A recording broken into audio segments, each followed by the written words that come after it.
E em relação ao time, né? Porque o Neymar renovou do caralho, mas precisa chegar peças, né? Acho que vai um zagueiro aí, né? Chegou o lateral direito do São Paulo, que eu confesso que eu vi muito pouco, eu não faço nem ideia, mas pelo que eu vi de repercussão na rede social, acho que o Santista não gostou muito, não. O Igor Vinícius, o que você acha, Hugo? Você tá comendo, o que você achou dessa contratação? Aqui, ó, mastigando. Cara, eu vou falar pra você, assim, o Santos, na verdade, o futebol mundial tá carece... Tá numa crise de lateral direito, né? Tá. O futebol mundial, principalmente o brasileiro, né? Que há tempos que nós não temos laterais, assim... Esse aqui é o cara da posição, incontestável. Não faz um tempo já que a gente não tem Michael isso, né? Daniel Alves, provavelmente. Marcelo ali também. Então é uma dificuldade muito grande e uma carência muito grande nos clubes também. São poucos os times que têm opção ou uma segunda opção. Palmeiras, Flamengo, enfim. Esses têm as opções. O Santos já há algum tempo vem sofrendo. Parece que na esquerda encontrou, né, Di? Você falou, não mexa... Não, no meu Souzinho ninguém encosta. Não mexa no Souza. Moleque o problema é bola. É o lado direito. E aí você tem que ter reposição. Você tem o Escobar e o Souza para jogar pelo lado esquerdo e o lado direito. O Igor Vinícius é um cara que ele tem sofrido muito com lesões.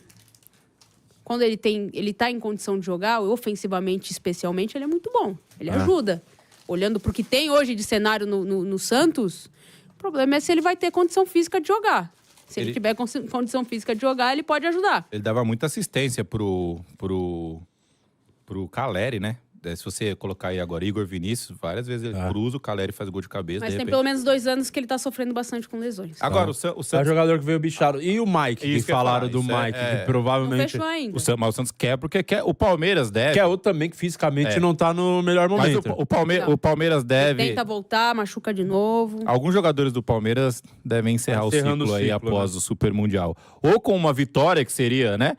Para fechar com chave de ouro, Sim. ou com a derrota vexatória aí, de repente, para algum europeu, enfim. Mas o Mike é um desses, porque o Palmeiras não pretende ficar com o Mike depois. Como ele tem só 6 meses de contrato... Seria mais uma opção na direita. Agora, combater de novo. Tem condição física? Eu acho muito, Natália... Porque não ganha um pouco. Então, eu acho... no futebol, eu acho que tem uma máxima que vale bastante, que o ambiente faz muito. Por exemplo, eu não acho o JP Sherman o pior lateral do mundo. Também não. Só que a galera pegou a birra dele, mano. Confiança. Ele não vai conseguir jogar. E assim, e se ele for pra outro lugar jogar, que bom também, né? Pra ficar torcendo contra o cara. Porque eu vejo muita gente falar do Lucas Barbosa. No Bragantino ele tá bem, no Juventude jogou bem. Cara, mas no Santos ele não jogava e a torcida pegou no pé. A gente pode pegar vários Assim, exemplos de jogadores que conseguem jogar em Agora, o cara também não é consegue. obrigado a ficar sem clima. Ele pode querer ir para outro lugar para tentar seguir a vida dele. Agora, o Santos precisa arrumar essa questão da lateral direita. Agora, isso também tem a ver com o treinador, tá? Assim, o cara monta um esquema, fala, amigo, não passa do meio campo, fica aqui só na boa, não inventa muito. Enfim, alguma coisa o técnico tem que fazer também. O repertório passa pelo treinador, né? Se você entende que o teu lateral, ele é ala... Você tem que montar um sistema de jogo em que o seu ala tá liberado e você consegue recompor ali de algum jeito.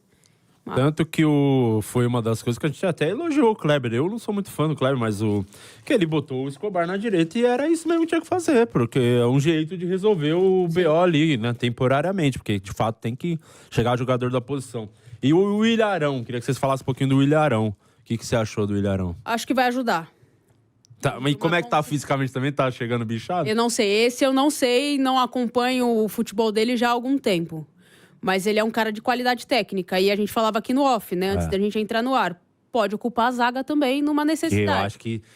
Ele foi campeão com o Flamengo, assim, né? Com o Rogério, né? Inclusive no Panathinaikos também, ele tava jogando de zagueiro alguns jogos, mas... Porque, sinceramente, eu gosto da dupla Rincon e Zé Rafael. Zé Rafael da qualidade. O problema do Rincon pra mim é a questão da idade, né? Mas aí agora você tem uma opção... Que o cara precisa jogar os 90 minutos, né? Quando morreu fisicamente, você tem outra opção. O pessoal achou que o Pituca foi bem contra o Fortaleza. Eu acho que ele entrou bem. Foi normal. Você tem hoje, dos volantes que o Santos tem à disposição, o que tem característica de mais marcação é o Rincon. O único, acho. O resto é 8.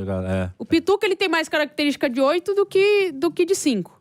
Qual o outro ali? Schmidt tem mais característica... Caiu muito, né? Não, é um cara que fez um início de trabalho dele no Santos espetacular. Sim. Mas que caiu de produção. Mas que também tem mais cara... Não é característica aquele cara na frente da zaga que o cara olha e fala, fudeu. Não. É o de pegada, né? O volante de pegada. O Rincon, ele é o que mais apresenta essa característica. Tanto é que o Zé Rafael avança um pouquinho, joga como 8, como é a característica dele. Não, o Zé Rafael joga muito, né? O Zé, assim, com o Ilharão, ele vai ter até, inclusive, mais liberdade para poder jogar. Assim, é uma coisa que eu falo. Eu acho que ajuda. O Zé Rafael, se você conversar com qualquer palmeirense aí, o Zé Rafael, ele foi o melhor jogador do Palmeiras durante esse tempo todo aí, pô.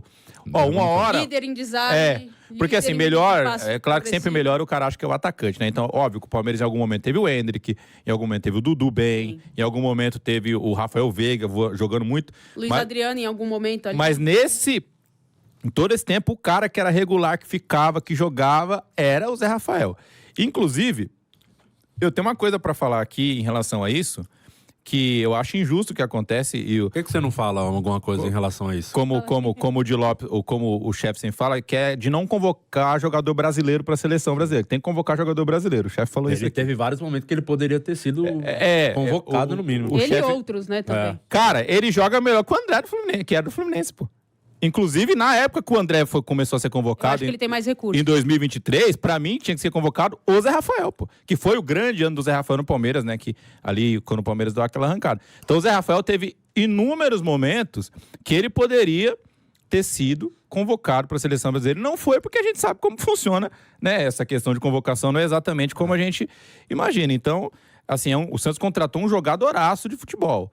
O Santos não teve ainda E demorou, né? Também pra entrar, também veio com problema. O Santos não teve ainda a possibilidade de ter todo mundo bem ao mesmo tempo. Mas obviamente que Brazão, baita goleiro. Tá? Jogou tudo bem que goleiro tem muito questão de fase. O Brazão em algum momento vai oscilar, ele é muito novo, mas Brazão no gol. E tem um bom reserva, que é o João Paulo ainda, né?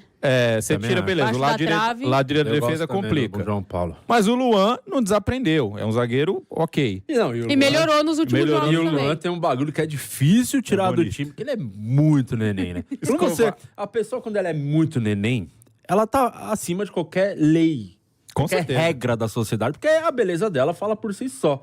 E aí o Santos hoje pode não ter a melhor zaga do mundo, mas com certeza é a zaga mais linda que tem nesse, que não tem uma zaga mais bonita. Zé Ivaldo e do Luan? Não, Luan Pérez e João Basso. Cara, Cara, de verdade, não sei se é o João Basso é amigo do Neymar ainda, não sai do time por nada, você sabia disso, né? Agora que ele renovou. Se jogar bem, ok. Acho que não sai do time mais, não. Mas ele é bonito. Eu acho que ele jogou os últimos jogos porque ele é bonito. Não porque... Enfim, ele é... Que bela dupla de zaga. Continue o seu raciocínio. Mas do meio pra frente, se você pegar... Tem opções. Arão, Zé Rafael, Roleiser, Neymar, Barreal, Guilherme... Assim... Eu acho que falta um cara na esquerda. Aí eu vou te falar. Não vai ganhar do Bayern de Munique. Não é essa a questão. Não é isso que a gente tá falando. Não vai ganhar do Barcelona. Não vai ganhar da Inter de Milão. Mas não vai cair, pô. Eu acho que é esse o ponto, né? Se tudo acontecer... Esse time do Santos cair, esse time é melhor do que o time que caiu. 1000 vezes. Em várias posições. Não, assim, não... Tecnicamente, coletivamente. Não só melhor, como eu acho que o Santos ele consegue, com esse time aí, ir para uma competição sul-americana. Falar, mas como é que faz pra competição? Só ficar em 12º, pô. Eu acho que aí depende se o Neymar tá bem também fisicamente, né? Não, mas o que eu tô dizendo pro Eu acho ainda o time limitado. Cara, mas mesmo sem o Neymar. Se você olhar pro contexto coletivo de jogo, o Santos poderia oferecer um pouquinho mais nessa temporada de Campeonato Brasileiro. Eu acho que o Santos jogou muito tempo meio penso, assim, né? Sem os pontas, né? O Santos ficou muito tempo sem o Neymar. Cara, se o Neymar joga desde a primeira rodada do Campeonato Brasileiro até a rodada número 12, eu não tenho nenhuma dúvida que o Santos tinha 9 pontos a mais do que tem. Nenhuma, assim. Alguns empates, uma vitória ali, outra aqui. Eu não tenho nenhuma dúvida que isso ia acontecer. Porque o aproveitamento do Santos com ele em campo, até, né, de todos os campeonatos, né, incluindo a Copa do Brasil, lá que empatou com o CRB, é muito bom, né? Ele perdeu 3 vezes, 4 vezes, sei lá. E também outra boa contratação que veio realmente é o do Roleiser, né?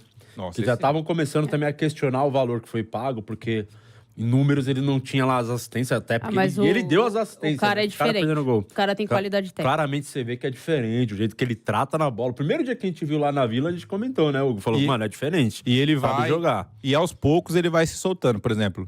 Adaptação, saber o que o cara vai acontecer, tipo, associação com o Barreal é diferente. Os dois estão tentando entender qual é a dinâmica de jogo do Santos, que tá tentando entender a dinâmica de jogo do seu treinador.